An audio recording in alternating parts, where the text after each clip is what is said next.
Welcome to Local Voices, a community podcast produced by the Echo newspaper, which takes a deep dive into the news that matters the most to you. I'm your host, Hayden Moore. If you're listening to the audio version of this podcast, I'm pleased to let you know that you can watch a video iteration on the Echo newspaper's YouTube channel. Likewise, if you're watching on YouTube, I'm delighted to tell you that there are loads of exclusive audio-only podcasts available on echo.ie/podcasts and all good streaming platforms. So, we're hosting a virtual roundtable discussion this week with 3 local elected representatives about 3 issues that have been covered in the news over the past few weeks and in the Echo newspaper. Build to rent housing and if they're fit for purpose, research showing 1 in 4 people are cutting back on food and utilities due to financial pressures during the COVID-19 pandemic, and teachers' place on the COVID-19 vaccine priority list. Now, let's introduce our guests. Independent Councillor Alan Edge, thanks for joining us. Thanks very much for having me, Hayden. Sinn Féin Councillor William Carey, thanks very much for coming on the podcast. Thank you, Hayden. And Fianna Fáil Councillor Emma Murphy, thanks for your time. Anytime, Hayden. As per usual, we have tons of stuff to get through today, so I'm not going to waste any time. I'm just going to get straight into it.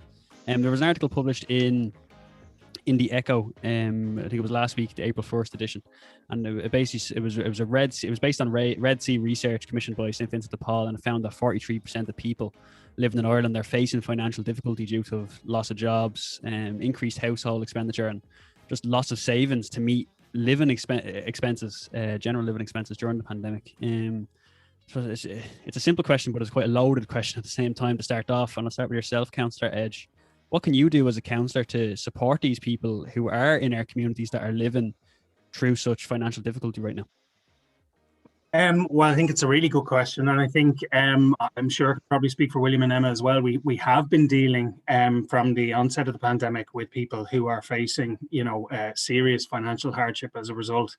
And I think the most striking thing from the poll, looking at it, is the number of people who are forced to reduce food costs and to choose about things like electricity and heating.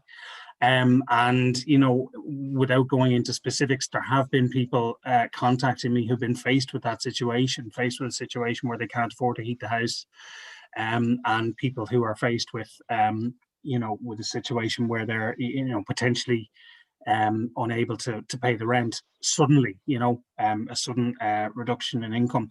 So I think in terms of our work as councillors, the day-to-day work is just really making sure that they're connected to the right people in the council to help with their issues, to try and get so for example, there have been various sort of maintenance issues and things like that I've been dealing with recently, making sure that people have a direct channel of communication, because I think in particular,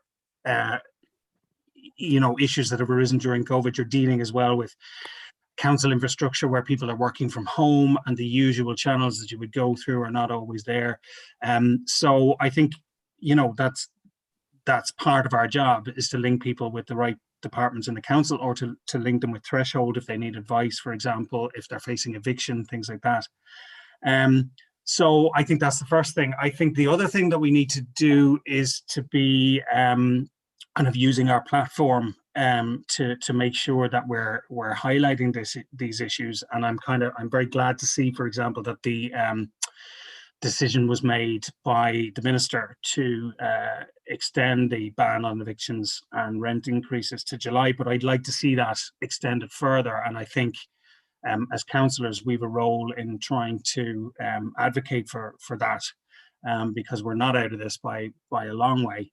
And we are dealing with renters. Renters are one of the groups identified in that poll who are really, really adversely affected. And we really need to make sure that kind of sword of Damocles that's hanging over them, is not, for the duration of the pandemic at least. Okay, I kind of want to put that question to all of you, and I'll go to yourself next, Councillor Murphy. What can you do to kind of support these people who are living through this right now?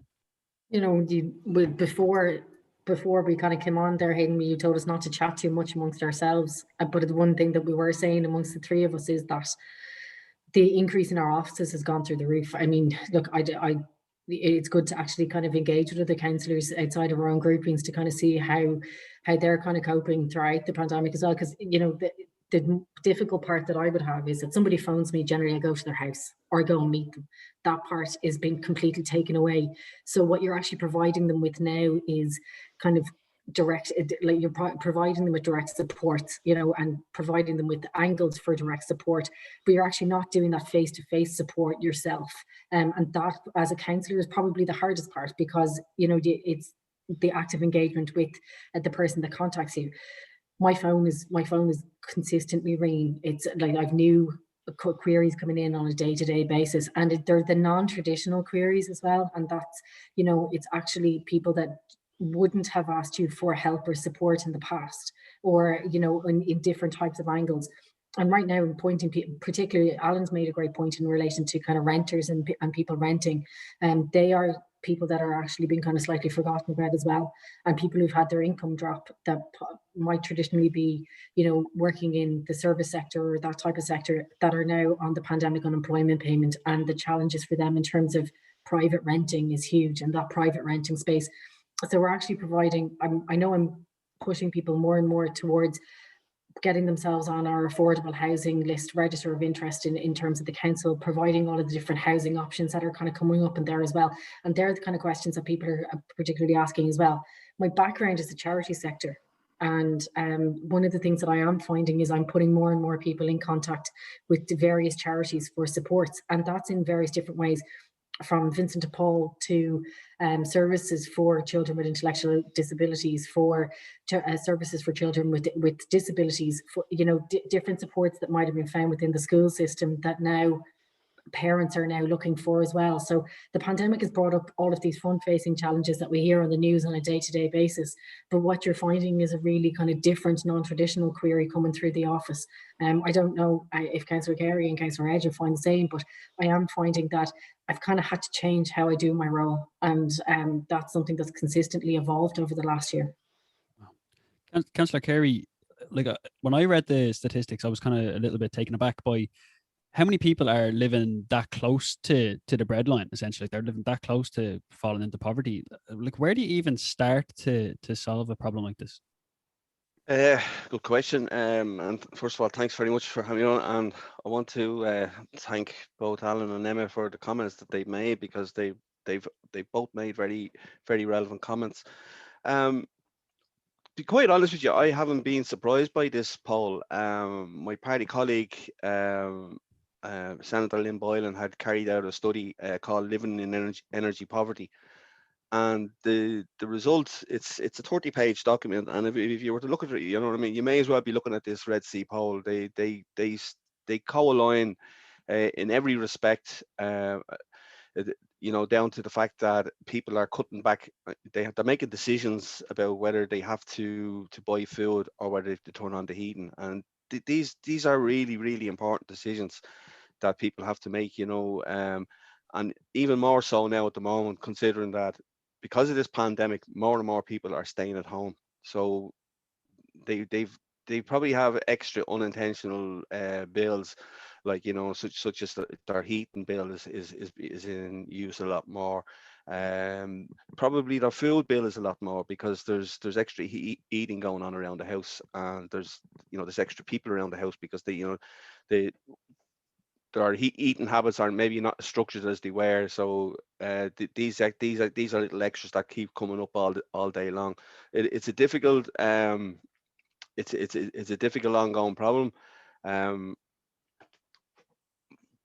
Looking back over the past year, when I look at my own role, the work that I've been involved in, there's been a huge increase in issues around maintenance, and a lot of them around heating, etc. You know, people then realizing that they're spending more time at home, and, you know, they're having to.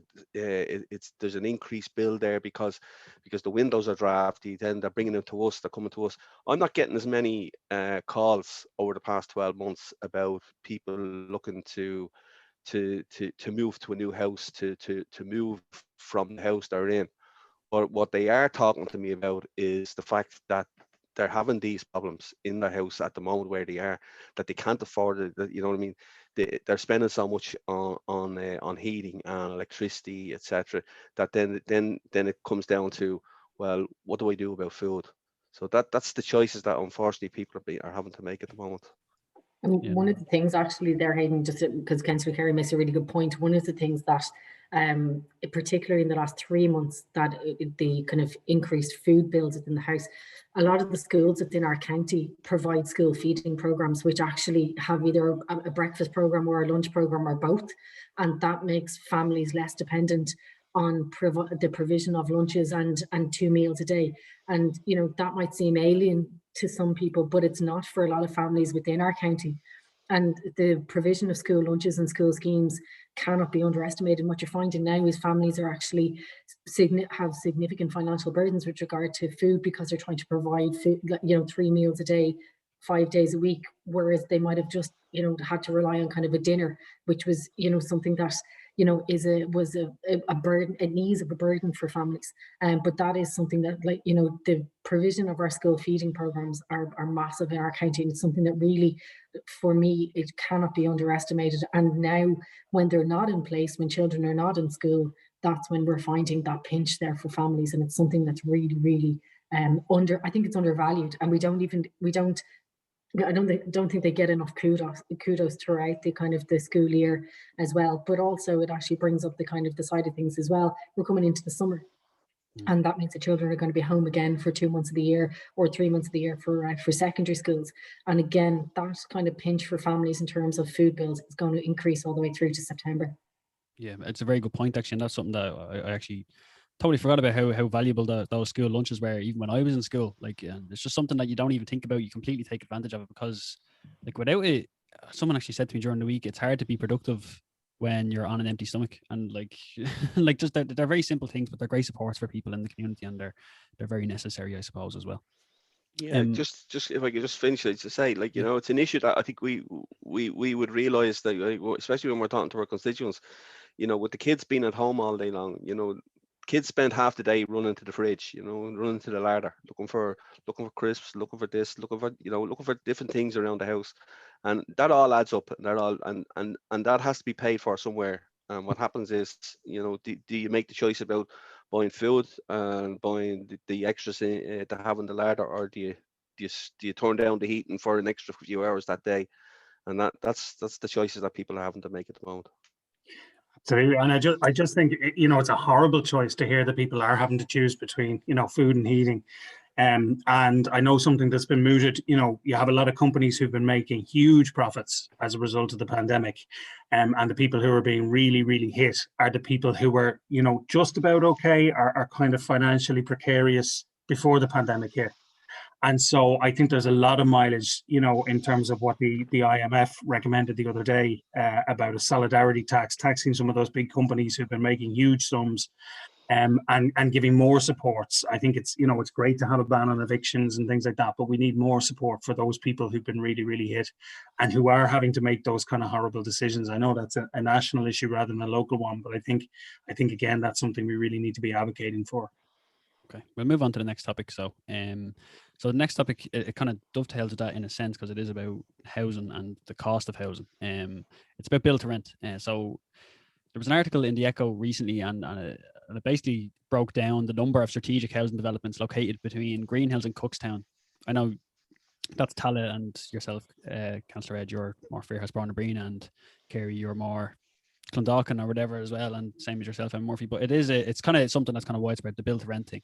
And basically, I looked at 10 developments, and all of them were apartment developments as well. And the total, I think it was just over 3,000 units under development already with planning permission, or they're seeking planning permission from On Board Planola. And the majority of those units are built to rent. There was 1,722 of them were built to rent.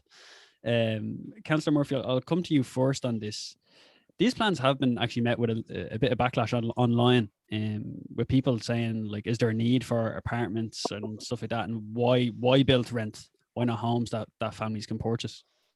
Yeah, there's nothing you said there, Hayden. It's SHGs and build to rent are probably the biggest bugbear that I have. The strategic housing development method is something that is just it bypasses us as councillors. So we don't get it. We get the same say. You know, South Dublin County Council get the same say as any kind of random person making a submission. They come to us And we're getting, look, we get, Alan and I sit on the same area committee, so we get one every 2 months. There are 5 active SHDs within probably a kilometre radius in mine and Alan's local electoral area, and they range in size from 170 apartments and 170 apartments to probably 600 and the rest in between, and they're huge, and they're going to make a massive impact on an area that's already derived of services, particularly in terms of school places, local amenities in terms of shops. We don't have a swimming pool, we don't have recreation facilities within our local electoral area. So when we're looking at the build to rent, I don't agree with it. It's something that it doesn't even give us as the council, if there's a certain amount handed over for Part 5s, it doesn't even give us kind of long-term tangibility, because there are short-term leases as well in terms of the Part 5s. It stops families from being able to get their foot onto a property ladder as well, and they're at the behest of increasing rents. It's developers taking advantage of a system that's there from the previous government, and that I know that Darragh O'Brien is trying to phase it out as best he can, within the legal parameters that he can. But what you're seeing now is that this kind of panic station, and we're getting constant applications for SHDs where you would have just got a planning application, but now it's go big or go home. And interestingly, the first one I've seen rejected was up on Stocking Lane 2 weeks ago. And that is the third time that application has gone in. It was gone in as a planning application twice and refused for a couple of reasons. And the big bugbear that I have with regard to these applications as well, and that one in particular, was that all of the social housing provision was provided for in one block. That's not what we're in the business for. We're in the business of building communities, and these build to rent and SHDs are stopping us from building communities. They're segregating communities, and it's just something that I'm just not in favour of. But it's until it's phased out, and until this kind of this element is gone, we're going to see more and more applications before the deadline ends. I know that development on Stocking Lane there was refused because they failed to provide a public notice, wasn't it? Yeah, they made big bags of it. A few reasons, but they made a significant boo-boo. And I wasn't surprised, to be honest, because it has been a sham of an application twice. And then the third time it's go big or go home with an SHD and try and get around it. It was just arrogant. It was just arrogant. And I suppose when it came to our ACM, I probably was in bad humour that day, but I didn't really hold back in what I said about it. And it kind of came through to the forefront when I got the report last week. But I do like to see them being rejected as well, because the South Dublin County Council have said for a couple of them that they're not in favour of them, and they're overruled by An Bord Pleanála. So it's absolutely, our councillors' powers are completely eroded. Now the council's powers are completely eroded, and An Bord Pleanála are just making these decisions, and going against recommendations that are there from the council as well. So, we have to find a better way, because, housing for the sake of housing is not housing. We want to be building communities. Good point. Councillor Edge, a large portion of these units that are planned are one beds. I think there's 1,100 of them are one beds, and the ones I was talking about, and studios as well.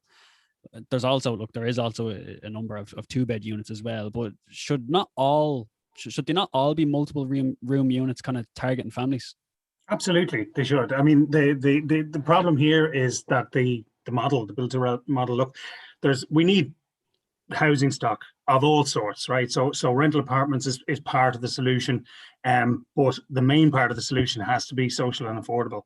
And build to rent, what's going on there is really, and it's partly down to the problem of SHDs, which is a failed policy of the last government, but it's part of a bigger problem, which is successive governments over decades and decades placing the responsibility for fixing the housing crisis solely in the hands of developers, saying unregulated development is going to fix this. And that's the big problem. And when you do that, you end up with a situation where developers who have no stake in rectifying social inequality and dealing with the housing crisis, and who are solely motivated by maximizing their profit margins, are building these developments with a huge preponderance of studios, which they can get a greater turnover on. And this is the problem, and this is the problem that we're facing. And I think, particularly in Tallaght, where you've got a number of these things which they haven't broken ground. What's attractive to developers, they can fund them basically by selling them on to vulture funds. And there's absolutely no consideration for the housing need of the population. Now, looking at the most recent one in Cookstown, there's a slightly better balance, I suppose, of 2 beds than we've seen previously. But even still, it's not, as you say, meeting the housing need of the area. And it really is one that calls for much more direct government intervention. It does. We need more social and affordable. We need more publicly built housing. We need local authorities building housing. We need the government building housing. That's what we need to solve the housing crisis, not vulture funds and build to rents. And I think this is the problem that we have. We have a lack of thinking when it comes to, for example, the SHD system, which has entirely failed, it seems to me, but also in terms of things like shared equity, which the government is looking at, which is only going to benefit developers as well, because it's only going to bump up the prices, and it's only going to make developments like these build-to-rent developments more attractive. Can I ask you just actually real quick, Councillor, just based on something you said there? You said you need local authorities to be building more social housing, essentially. Why are local authorities not building more social homes? Well, they haven't. They haven't been for a long time. It's a power that has been devolved away from them, and they don't have the money, they don't have the expertise. They're not funded to do it. Do you know what I mean? So although it would be a local authority function, it requires bold national government action, and it's the sort of action that we have never seen from either of the 2 main parties who've been in government for decades. What we've seen instead is a kind of steadfast desire to devolve all of the responsibility to private developers, and we've seen the results, and the results aren't unfortunately about meeting the housing need of the population. Councillor Carey, I'm curious what you think quite generally about the build to rent model, just based on what Councillor Edge said there. Well, actually, I was sitting here listening, and I have to say I find it strange that I'm actually. It sounds like a bit of a love in here between myself, Alan, and Emma, because we're both singing from the one hymn sheet here when we talk about these about the SHDs and the fact that these build to rents are essentially unsustainable projects insofar as that they don't build sustainable communities. One of the figures that I had been looking at was I think there's in apartment living in the Tallaght area, for example, the voter participation from apartments was less than 18% at the last election. The average stay in apartments is 2 years, and the big concern is that when there's that sort of transient community and that sort of situation taking place in large development blocks like that, that there's a lack of community in the area, and it leads to a deterioration in an area. And these are things that I would be extremely concerned about. One of the issues around, another issue around built to rent is the reduction in standards. They actually build to a different standard than the normal build of apartments. For example, they have a smaller floor space that they can work to, and there's a higher density in these projects. So this is not just an issue for whether I, as a member of Sinn Féin, or anyone else feels that it's the wrong type. This is wrong for communities. It's wrong for building communities. It's developer led, and it's the wrong way to go about building. Yeah. You asked about why the council themselves are not building more houses. Well, as Alan has said, the finance is not there within the council, but we were told previously that the finance would be made available by central government, and unfortunately it hasn't come true, and the riders that are added on is not allowing for the council to build sufficient housing on its own land, and that's part and parcel of the problem that we're faced with.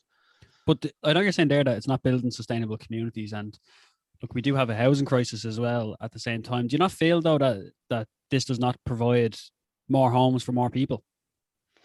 Obviously, this is the dilemma that we're faced with, right? We all, the three of us have spoken, and we all want to see, and we all recognise the fact that we need more houses and we need more homes for people. But the question is, are these sustainable homes? I mean, are we going to be looking at these in 20 years' time as tower blocks that we need to pull down? And this is the danger that we're faced with going forward. I mean, this is why we need to look seriously about this whole SHD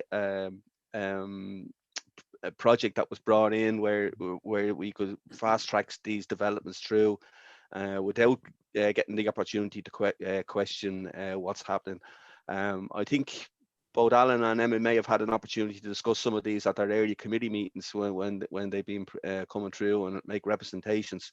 But in general, we don't get an opportunity to discuss these. So there's no oversight from councillors, there's no oversight from local communities, and you know, while we want the extra housing and we so badly need the extra housing, that there's a better way of doing this, and these developments are not the way to go.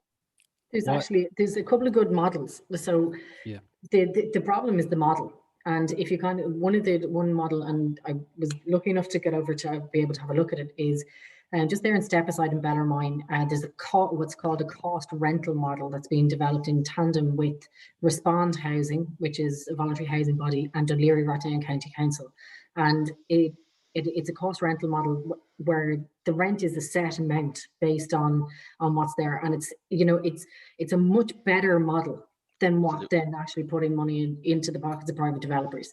And that's just kind of one side of things. And I suppose, you know, the fact that we are singing off the same hymn sheet is because of the model. It's because our voice and what we believe is right for our communities has kind of been taken away by the particular models that are being taken advantage of, really. And that's kind of the one side of it as well. I mean, I suppose from a housing perspective, we are doing well in South Dublin County Council in terms of we're developing, like Adamstown has got a lot of investment through the recent URDF fund. We've got Clonburris has been developed in terms of a new town, again in terms of the URDF fund that's come in as well. We've 3 or 4 affordable housing schemes that we're working on as well, to try to get the balance between the affordable housing, the Part 5s, and the and rental models and private rentals. So like we do have certain schemes there as well. And I suppose Alan and I are finding, it's interesting, William said that he hasn't had many of the SHDs come through. We're just getting one every couple of months.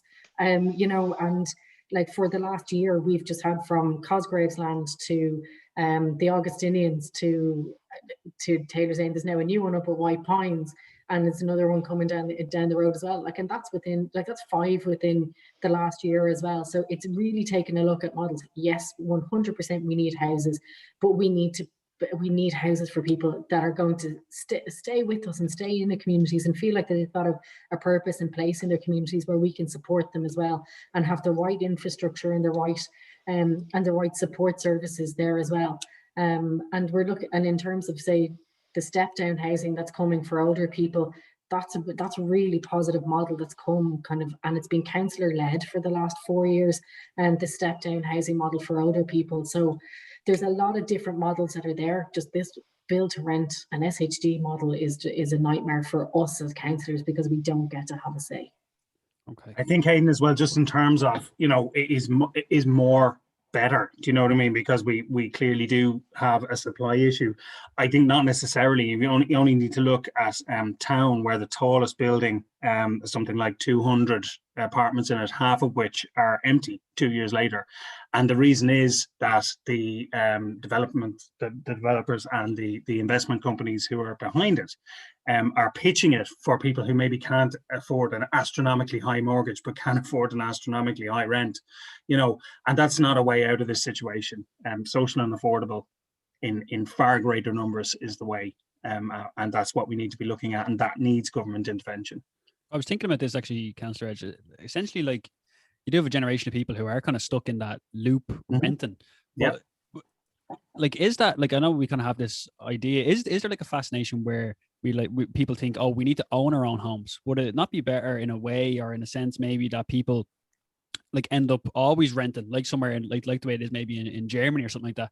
And is that not really possible with the way it is now? And kind of, would you need more of like a rent cap and stuff like that to be able to implement a structure like that?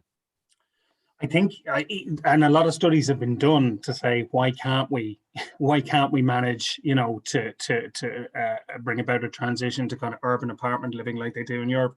And there's a number of reasons, but I think one of them is certainly the way in which developers operate in this country. And if you look at the costs involved, and the fact that, the build to rent models that are used are, often involving huge rents for kind of top end. That's not a way to do it.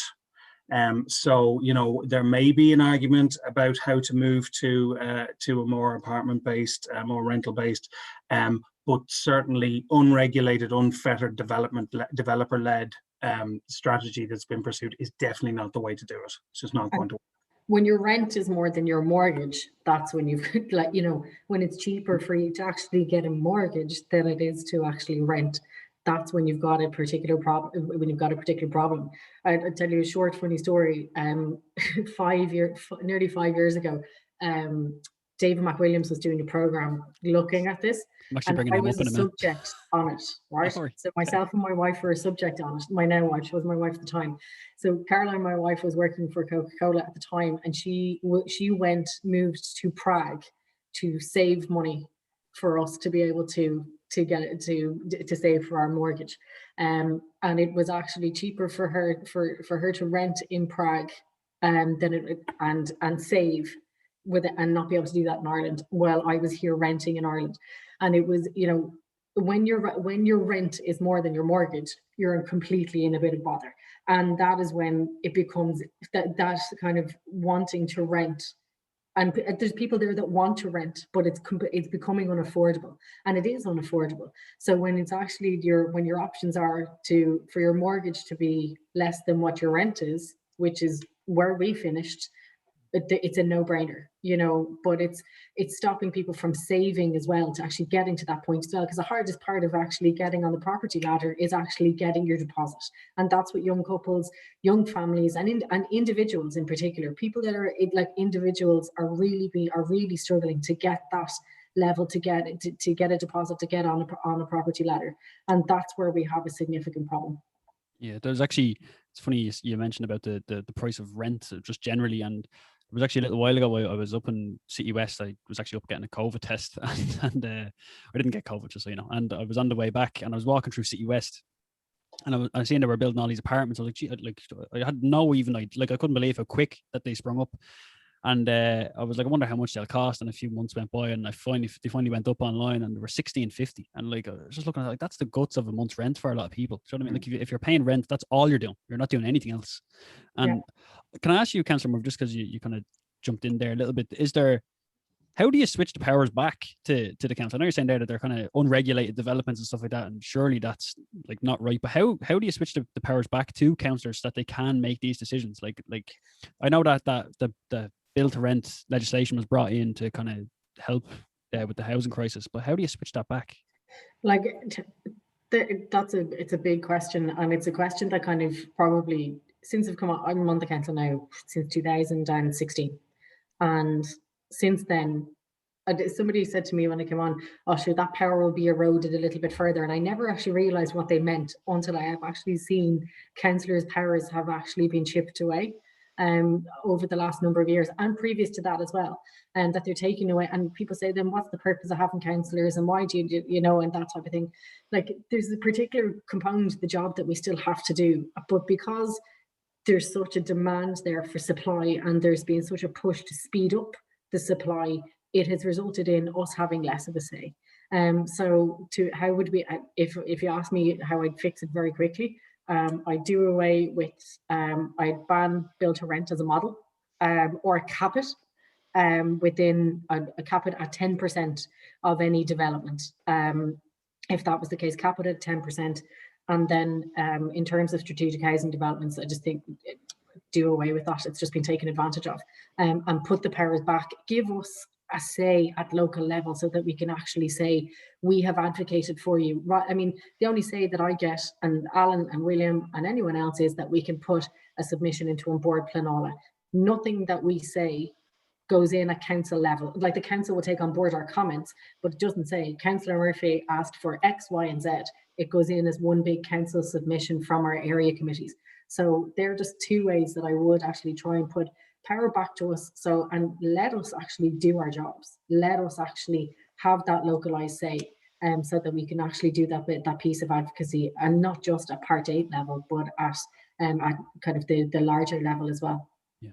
Councillor Carey, I'm going to come to you on this, and it's funny you brought up Dave McWilliams, Councillor Murphy, because there was a comment an article he wrote a little while ago where he suggested that Ireland need to build 55,000 houses a year, not the 25,000 that the government is suggesting. And I think there was just over 20k dwellings completed in 2020. And look, supply seems to be not meeting demand at all in terms of like playing catch up and the number of people moving into the country and just newborns generally as well. I think that was the main points he was making. Tell me this, Councillor Carey. You're obviously a member of Sinn Féin, and it's very easy to kind of criticise that as a member of the opposition of the government, to criticise that model. But like yourselves, if Sinn Féin say we're in the hot seat and stuff like that, how would you fix it? Well, the first thing is that we take on board one of the decisions we made at our last council meeting, was when we voted against the proposal for the Land Development Agency. Land Development Agency is going to be an issue that takes away that further erodes our powers, and gives again, it's something that will facilitate private development, and essentially, as we already said, erode our powers as councillors. How do we go forward? And looking at what the problems are in the past and what's led us to this situation. You could go back to the 1970s, when the Kenny report came out, and we failed to deal with that. And ever since then, we've been dealing with land speculation, and companies being able to sit on land for 20, 30 years at a time, you know, with no consequence, and leading to a shortfall of land. So there's a lot we could go back on, and I could say to Emma, she has spoken very well on the issues that are here today, but her party unfortunately have been part of the history of those problems coming forward, and I understand Emma has really spoken well here today, and stated clearly what the issues are, what the problems that we were all facing. But it's policies that were taking place over the last 40, 50 years that has led us to this place where we are here now. And that's it. We need to start addressing them at a fundamental level, which is, again, goes back to this Land Development Agency eroding our powers, and that they're the issues that we need to challenge. So sorry about that. Councillor Murphy, do you want to respond to that, actually? Because it's a good point he makes, that Fianna Fáil have been essentially in government implementing these policies and stuff like that over the years. Yeah, look, I mean, look, William makes a good point, and I suppose there's legacy issues right across the board when it comes to housing. And look, housing, if we look at kind of from a European perspective, Ireland isn't unique in the situation we're in with regard to housing. That And a lot of the time we of course we look internally, but you know, right across Europe we're facing kind of a housing crisis. I mean, our population across the world is increasing. We're just under 8 billion. So like population growth, and I think that was what the argument David McWilliams was trying to make there as well.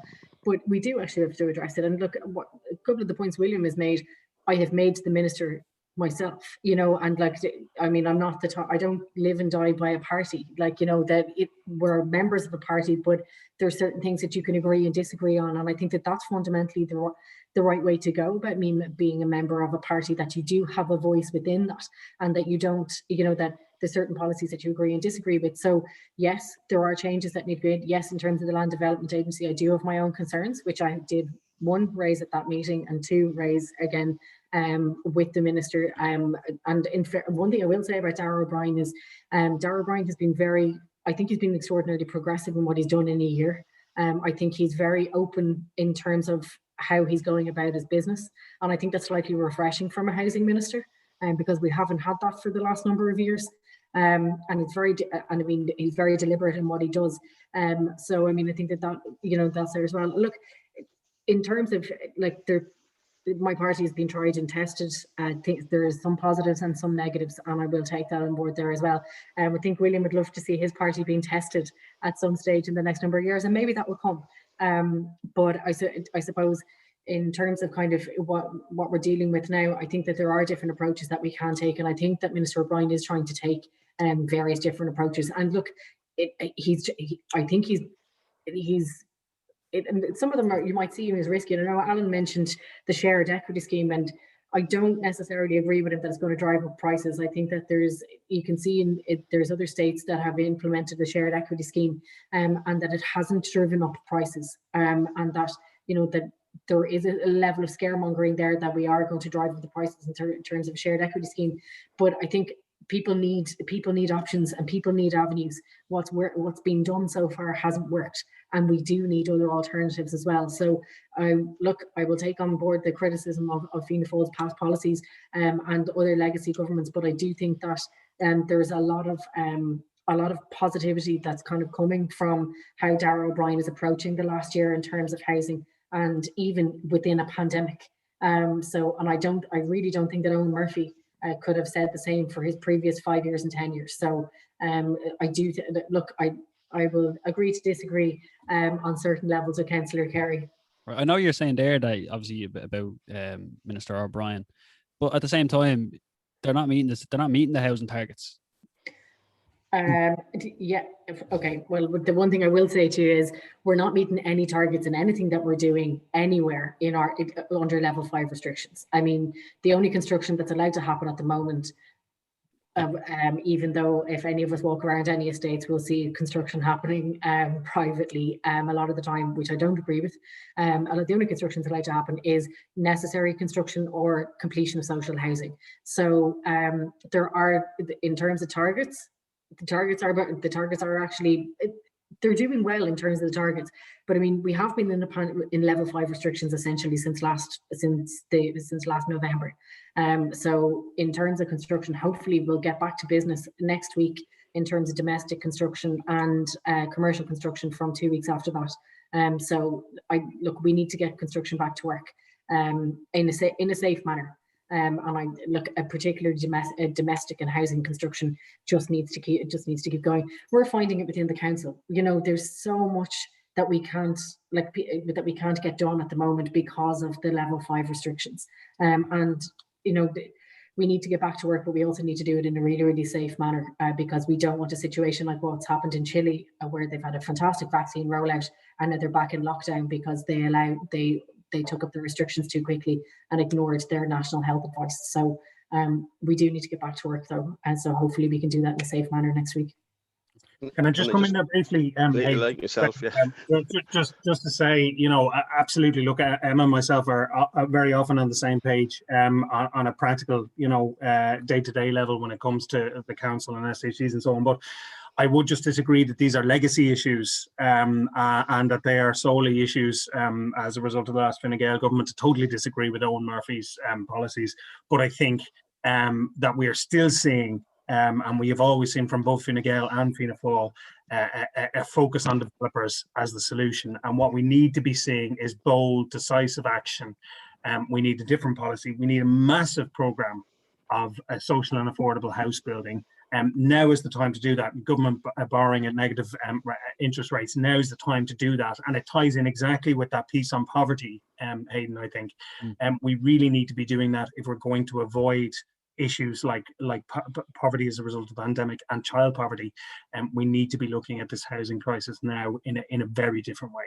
Do you want to come in there, Councillor Carey, just real quick? Yeah, I just need to, I can't let it go because it's about the shared equity scheme. I think it has been well flagged that shared equity will lead to further inflation of house prices, and all it's going to do is it's money in the back pocket of developers. One of the reasons why shared equity has been put forward is because essentially the general population out there cannot afford to buy a house.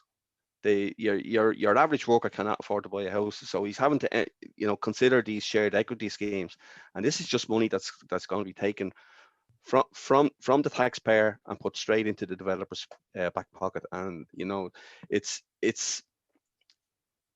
unfortunate that that this is a model that's being considered, because I think the ESRI may have actually come out already, and I know David McWilliams has in the past himself, and said that this will undoubtedly lead to an increase in prices. Well, I'm looking at houses on sale in my own estate here that have gone, and in one day last week, the house jumped €50,000 in because they have put it out for auction. Now 50,000 in one day, that's the desperation that people are trying to get into the market. And some people may be able to go to stretch that amount, because we're talking about house prices around here of anywhere from around 220 to 270, 280,000 euros where I'm living. And realistically, it's stretching credibility when it comes to the housing market. And it's just unfortunate that this is what's happening out there at the moment, and I just can't accept that someone, Emma, I've listened to what you've said, and you've been sympathetic to everything that's going on out there, but I mean, the shared equity is an issue that's going to increase cost of housing out there. And thanks. Do you want to come back in there, Councillor Murphy? I mean, it's more a case of, look, we don't know, so it's not like it has been tried in other jurisdictions, and it hasn't risen house prices. I mean, in terms of, it's been tried in other jurisdictions, but the kind of strange part here is, they're looking at various different models that can be put in. We're saying kind of no to build to rent. We're saying no to SHDs. We're saying no. We have to kind of try. There is a bit of I don't mean trial and error, because it's people's livelihoods and people's homes. But we need some sort of ingenuity. We need some sort of diversification. And my comments about Minister O'Brien are that he's looking at all of the various different models that are there, and not just saying SHDs one size fits all, because that's what happened in the last government. One size fits all. Here's SHD's model. We're going to build as much as we possibly can, and we're going to build on a large scale, and that's going to solve all of our problems. It hasn't. It hasn't solved any of our problems. So, I mean, we do need to look at various different schemes, and I take Councillor Edge and Councillor Carey's, reservations in terms of shared equity, and there's going to be reservations in terms of kind of everything that's there as well. But I mean, I have mentioned cost rental, and there are other schemes right across, that we should be looking at, kind of the European state aid funding, and to have that investment in our housing system as well, and use it better than we actually have been doing previously. And I think that that's really something that we kind of should be looking at. So 100% I take their comments on board with regard to shared equity. I don't think it's going to be, the be all and end all, but I think that we do need various different models to start working very quickly to try and address the issues that we have. Okay. Sorry, could I just jump back in? One of the problems I see here with this is that this this issue is a developer-led issue, and this doesn't benefit the homeowner. This doesn't benefit the person who's out there seeking to buy their house. The only person who's benefiting from this is the developer. This is an additional cost that the developer is seeking to gazump the housing market with. But William, people said the same about the Help to Buy scheme. Like the same argument was made about the Help to Buy scheme. And look at how that has allowed couples and families to get on a property ladder over the last 4 or 5 years. You know, with this, the same argument was made about that when it was being brought in. Oh, it's going to drive house prices through the roof. It's developer led. You know, but it actually, look, we've had a lot of new build in terms of, like, I mean, look, and I suppose, look, in terms of developers, I mean, we need to be like, I mean, I think we need to be very careful in terms of actually kind of when we're talking about developers. I would prefer that, you know, housing developers weren't, you know, weren't leading kind of the development of housing stock within the country, but they are, you know, and that's kind of, and they are, and, you know, where would we be if new builds and private developments weren't happening? And I suppose the Help to Buy scheme has really helped couples and families get on the property ladder. And like, I mean, I'm living I'm 2 years now in my house, and we availed of the Help to Buy scheme as first time homeowners.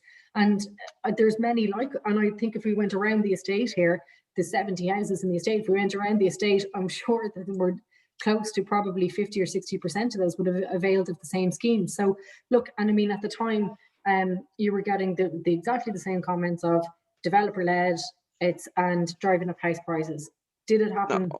No. So look, I mean, it's supposed, what I'm saying is, look, that yes, absolutely, there should be reservations with regard to every scheme that comes in. There should be checks and balances, and if it's not working or if it is being abused, it gets pulled. And I think that that's something that, you know, that's something that we do need to be aware of. So, but we need some innovation somewhere, and we need to get going.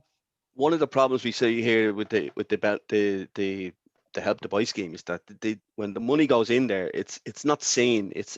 We don't see the effect that it's having on. We don't see it up front, the effect that that's having on the market out there. I came from the construction industry, right? I'm a councillor almost 2 years now, and before I was a councillor, I was involved in the construction industry. Over the past 11, 12 years, labour costs in the construction industry have not risen. They have effectively not gone up 1 cent. If anything, they have dropped. And yet we still see this growth in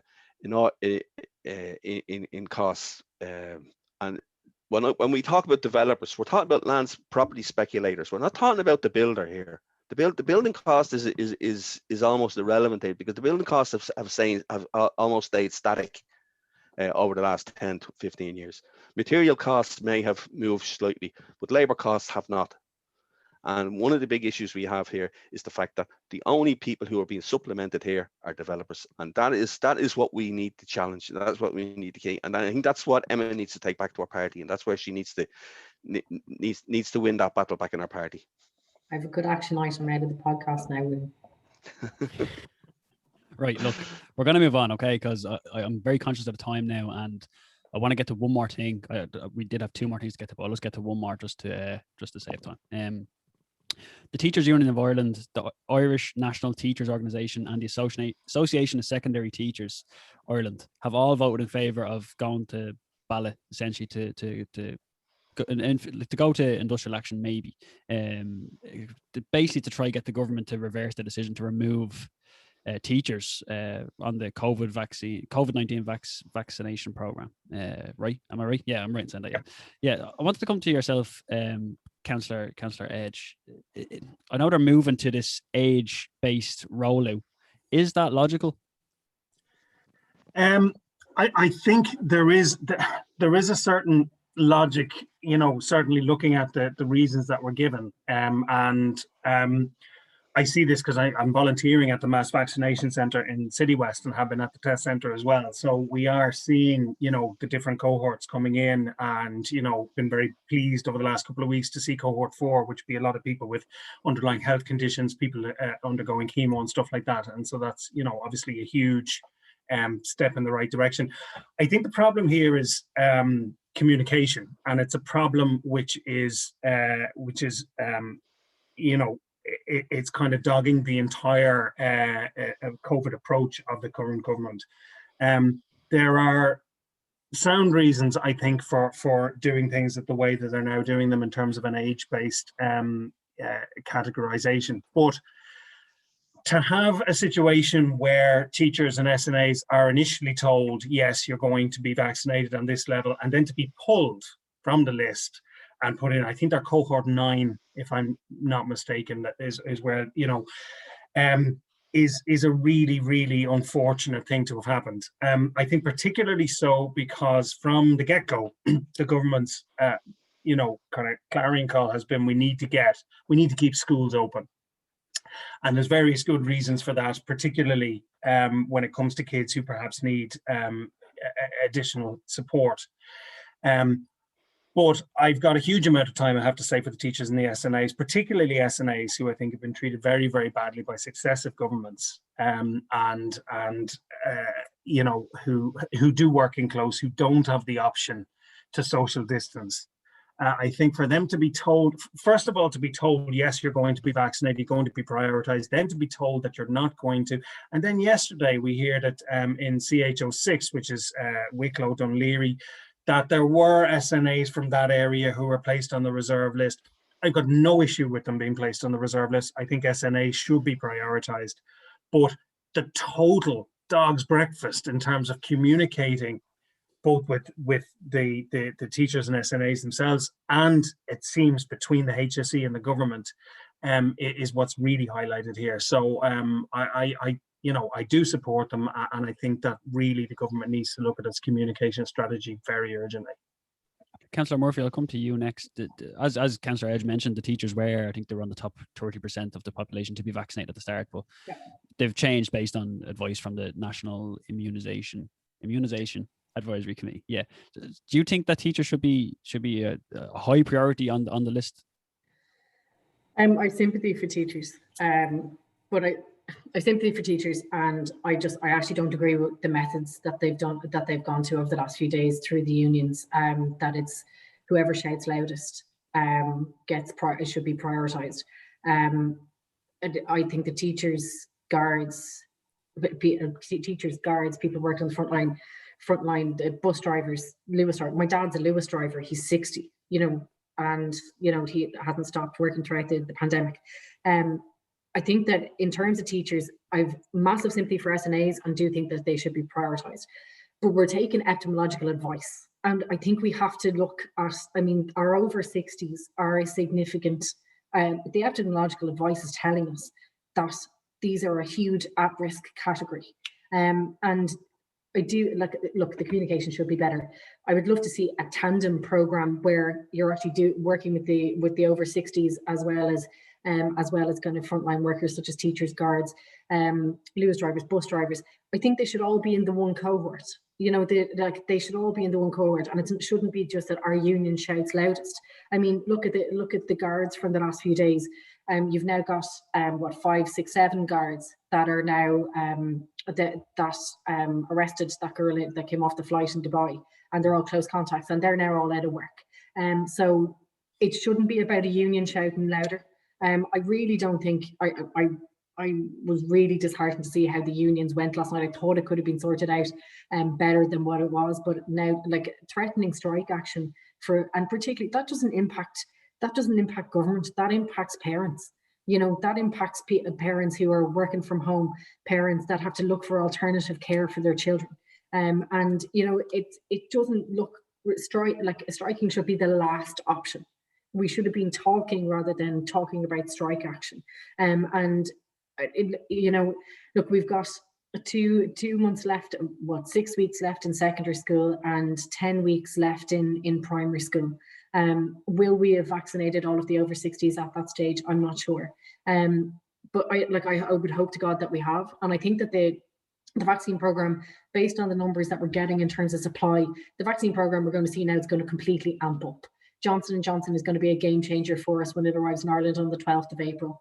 And the vaccine programme and rollout is going to amp up. And I think that the sad part about this is it's actually all going to become moot, because probably teachers and the over 60s will end up being vaccinated probably at the same time or in the same space. But there's now kind of a negativity attached to it. And it's a negativity attached towards teachers and negativity attached towards, the government, and you're on one side or the other. But yeah, of course, teachers should be prioritised, but they're not just the only group, in my opinion, that should be prioritised. Because you have people that are working frontline day in, day out. Look at people that are working in the grocery sector, that are working day to day all the way through, in conditions where they're meeting hundreds and hundreds of people on a day-to-day basis and in the same space, and are at risk as well. So look, there's no good solution to this. Nobody wins. Nobody wins in this one, and it's quite sad that it's come to the point where we're talking about strike action, because it should never be. The only people that are going to suffer there are parents and the children themselves. Councillor Carey, I'll bring you in then. Yeah. Can I ask you just real quick, just would it, based on something that Councillor Murphy said, would a 50-year-old SNA say not be at greater risk than maybe a 50-year-old working from home?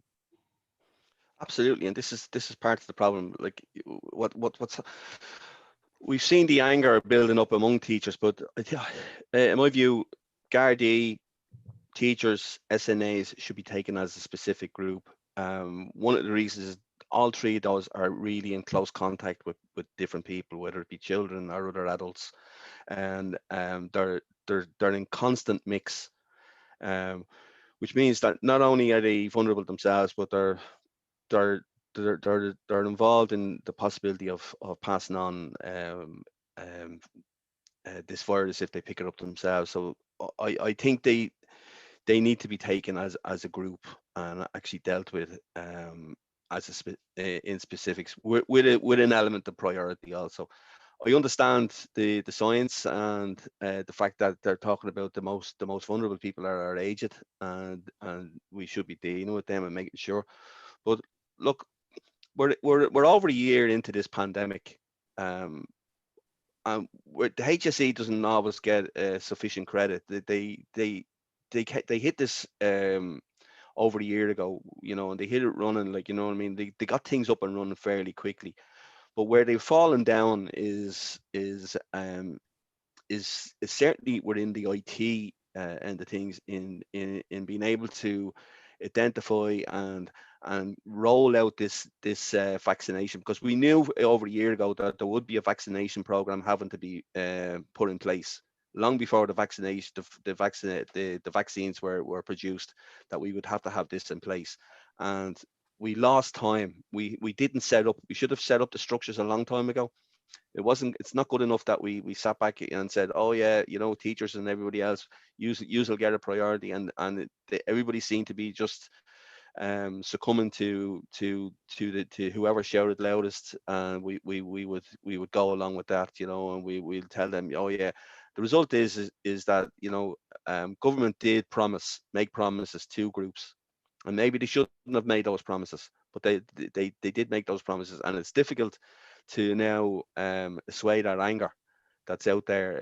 Teachers feel betrayed, SNAs particularly feel betrayed, and I know Gardaí are because they have to go home. Gardaí may be slightly different, but they have to go home then, and there's anger there within them. I mean, when you're talking to them, they'll tell you what they've been doing that evening, that night, the amount of people they've been with. I haven't met anybody outside of my house today. If I was a guard, I'd probably have to meet 10, 15 people, and they need to be treated as a group, and we do need to maybe offer some form of priority. And I do think it's Polly needs to really get a grip on this, and she needs to sit down and come up with a solution to maximize some form of rollout among teachers, SNAs. I think Norma Foley probably doesn't have much of a say, William, in this. I think Norma Foley's been told by the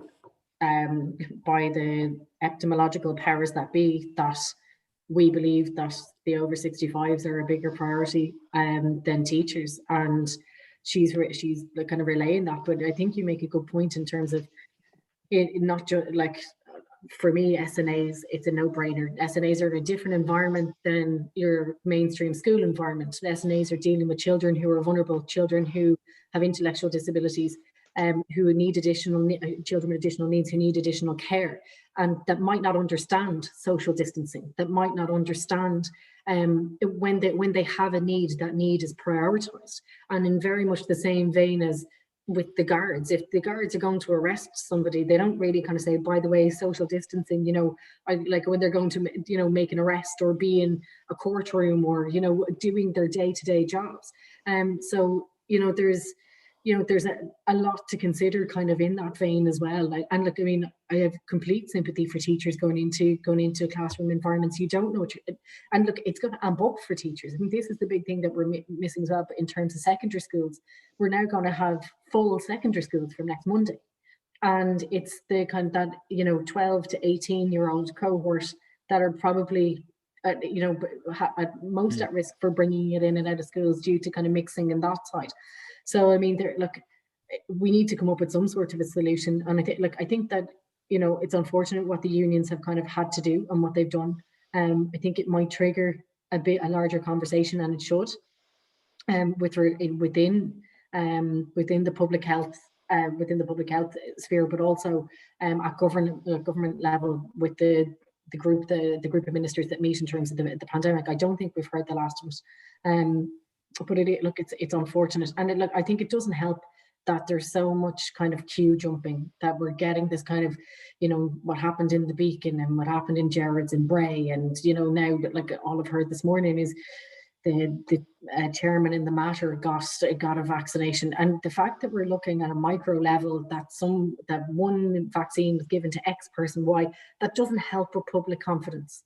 It doesn't help that there is that capacity to kind of queue skip, and definitely not what happened, last weekend on the front of the Daily Mail. I read, charity in Limerick, where their admin staff working from home and cooks where the kitchens are closed, they're all getting vaccinated, and you've got the most vulnerable people that still haven't been vaccinated, and people with underlying health conditions that are kind of waiting to be vaccinated. So there's a lot of kind of, we're hearing so much of it as well in the media that it is. The last thing I want to see is people pitching against each other that, extra get a vaccine before Y, because, we all want the vaccine, I hope. We all want the vaccine when it's our time to get the vaccine. And we want our most vulnerable within our families to get their vaccines. I'd love for my dad to get it. Like, my dad is 61 years of age, maybe 62 next month, and he's a Lewis driver. And the stories he tell you, like, coming to, the stories he tell you, he had two people last week asking, where's the testing centre they were going to get COVID tests in City West, and he went over there, and he said, oh, we're close contacts, and they've just got the Lewis, and they've just got on the Lewis. So we all have that kind of the vulnerable person or the vulnerable people, and and look, I don't know about Alan and William, but I am hearing, it gives me kind of a good feeling in my heart when I do hear of somebody, a friend of mine that's got it for various different reasons, whether they work in the front line or they work in vulnerable areas. So look, the vaccines are coming. It's just, I hope we get to a point where we're just not completely pitching against each other for, or who shouts loudest, that we just need to get the damn thing rolled out as quick as possible. Can I just jump in there? You can have the last word, Alan.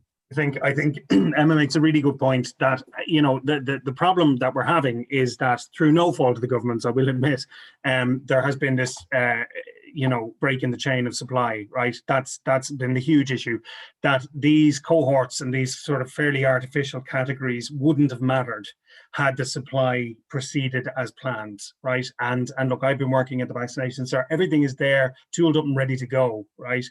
But we've had this situation arise, and no matter how we look at it, and you're absolutely right, Emma, to raise these, the people working in SuperValu from the get-go who haven't had the opportunity, who don't have a union as powerful to be able to go and say, we're not doing any more work until we're vaccinated.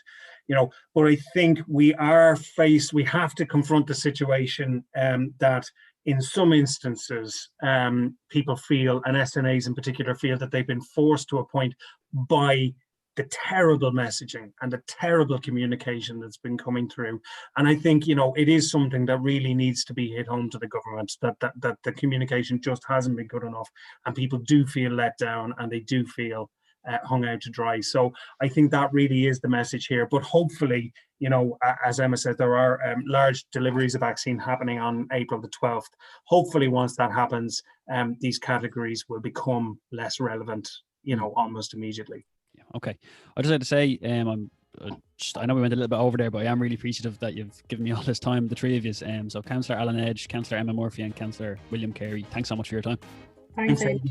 Thank you for listening to Local Voices. If you haven't already, be sure to follow the show on your streaming platform of choice or subscribe on YouTube.